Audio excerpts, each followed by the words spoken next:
geek. He's also pretty dynamic, right? I mean, this guy can get it on. Yeah, he's a geek. So it's just, it blew me away like 3 weeks ago. I probably communicate with at least probably 100 people in this room. I don't know if y'all know that. Y'all think you're special. But you keep sending me hits up on Messenger, and I give out my phone number online, I give out my email, and you guys are always talking to me all the time. So we're getting a lot of information. We couldn't figure out how they split that money up, right? I mean, we literally put everything on a spreadsheet. We took bill after bill, dissected it, and we still couldn't figure it out. And I'm going like, wow, no wonder this thing's screwed up. So every rideshare company that started in the business as of today has cloned one business model, and that's Uber. Dare to say that their business model is a flawed business model. This is the first time in my business career, 40 years, I've ever said that about any company, and I'm in the startup business. I would have never gone after these guys had not I believed that their business model is flawed, and we could do it better. So it's all about how do you look at the business itself? How do you mobilize an army? Look what you guys did tonight. How many people are in here? 1,500 people tonight? And we're just getting started. But it's all about you guys. Okay? This is a very simple equation for me. If we take care of our business, the business will take care of you. Exactly. And you're our business. We're taking care of you every single minute. Everything we do, thought process goes in to take care of the driver. I was at a meeting yesterday with our group that came, some of the guys that came in from California and Minnesota yesterday. We were at a meeting with 50 leaders, and one of the questions that comes up a lot is, what are you going to do a year from now? You're going to raise your prices. We're going to raise the subscription prices, they're telling me. And you don't know me that well. I don't raise any prices. I go the other direction. It's called taking market share. The price that you see today, I don't know what it's going to be a year from now, but I guarantee you that $79, that $139, and that $199 will be lower a year from now, not higher. And I'm going to tell you why. It's about smart business. Yes. That puts more money. We just gave you a raise when we lower the prices, right? Mm-hmm. But guess what else we just did? We're taking more market share away from people. Okay? We're going to get more drivers to drive for us, not less drivers driving for us. We're going to get more customers coming in the door of your car than less customers. That's how I view the world in business. I've always been at the end of the business that says, lower your costs, drive your business. Mm-hmm. You can sustain a higher rate of revenues by doing that and making more money, actually. Yes. So those are the things we think about in the big picture and how this business got started. So I had known Dave Motta for probably good on point of a year. We had talked on and off, never really about business, just in general, getting to know. Most of my friends are a lot younger than me, and I was saying today, just being fun, most of my friends are dead. So, most of my friends are very young, very energetic, very smart. So I called Dave on the phone, and I said, hey, what are you doing? I'm going to be in town in about a week. You want to get together? And he says, oh, yeah, let's get together. I said, okay, let's go meet for coffee, whatever. So we ended up having lunch. We turned into, he thought it was going to be about a 30-minute lunch. Turned into about a 2-hour meeting. Talked about business, and I kind of slid into the business model. I said, what do you think about Uber? What do you think about this? And I said, what do you think about joining this company if I go do this? And he said, I'm in, man, 100%. I love the business model. He said, we can do this. I said, okay, it's a startup, right? He goes, yeah. That means you're not going to make any money, okay? But I'm going to give you a big piece of the company.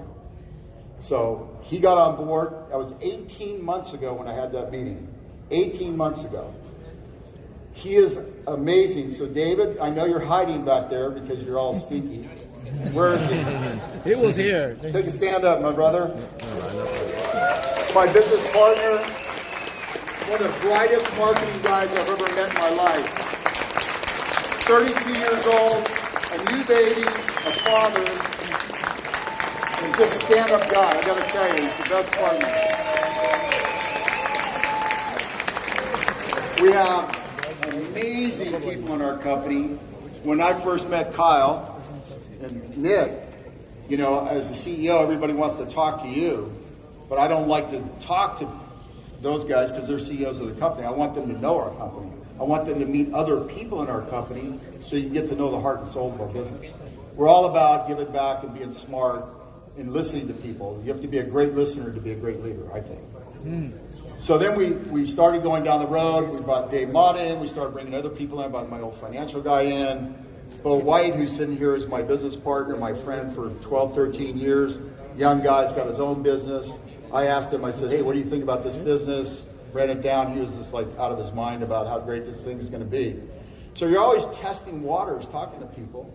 So then we started bringing the management team on, and then it's building a company is a really interesting business model by itself. It's trying to find all the partners that you can have that you bring into the company that work together. And you still need a diversity of background, skill, mindset, and you don't want to crush that. So you want people to get to know people before they ever come to the company. So we needed a tech guy. So I told my son and David, I said, we got to find the best tech guy out there. So when Taha says he filed an application, it was much more complicated than that. The reason he drove for 2.5 months not only was to learn about the business, it took him 2.5 months to get the job because he had to interview with everybody. So I never told him that day one when we first started talking. And then I like to do meetings kind of easy. I'm a pretty casual guy. So we met at Whole Foods. We spent 2.5 hours together, a lot of phone calls, a lot of people that he had to interview with. Dave Mata, my son, other people in the company. We didn't just let somebody come in the door without knowing them. And it got down, so there's 300 people, applications that I reviewed. Now, I didn't review them all. I reviewed them down to, I didn't review them until we got to about 7. I have to admit that. Don't have a large attention span. So we zeroed in on 7. I interviewed all 7. I was down to 2. It was Taha and another guy. And the other guy was great. He was a little bit older, really, really smart, lots and lots of experience.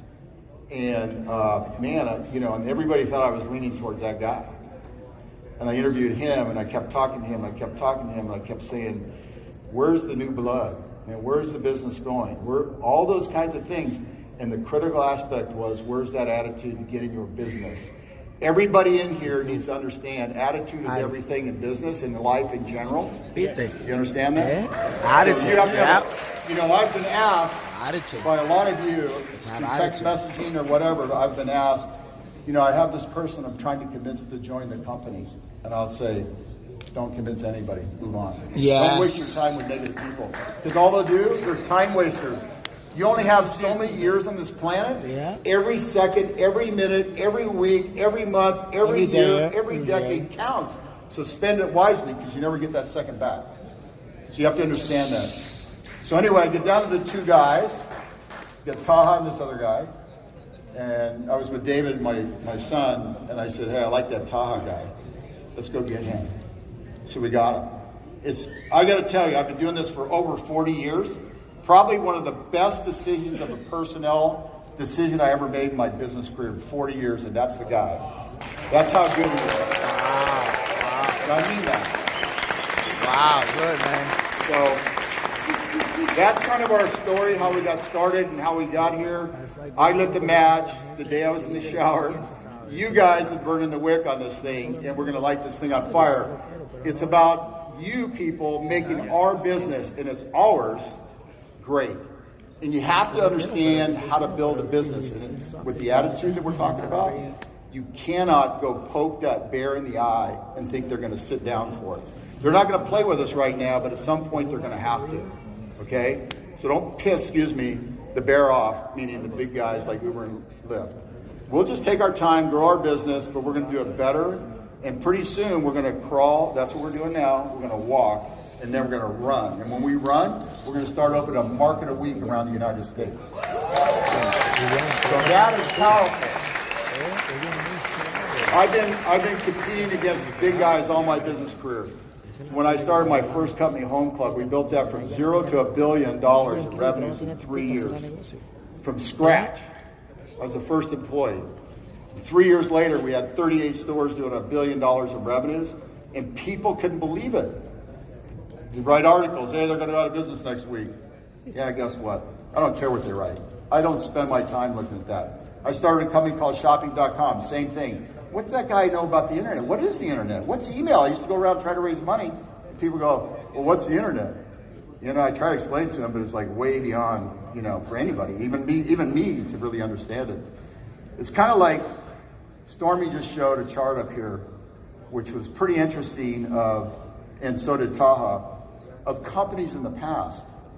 But not so far back, you guys can relate to it. Everybody here can relate to this because not a lot of people know Barnes & Noble or, you know, all these different old companies. But everybody clearly knows Yahoo. You guys know who Yahoo is? Who was the #1 search engine in 1969? Woo! Yahoo. Yahoo. Where are they today? Más duro que Google.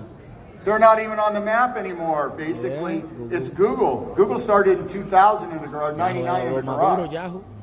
They're the #1. They get 90+% of the searches in the world today. And why do they do that? Because they focus on one thing, delivering information to you. Very narrow. They haven't changed the look and feel of their company since the day they started it because they've only focused on their business. They don't give a crap about anybody else's business. And they just do it better than anybody else.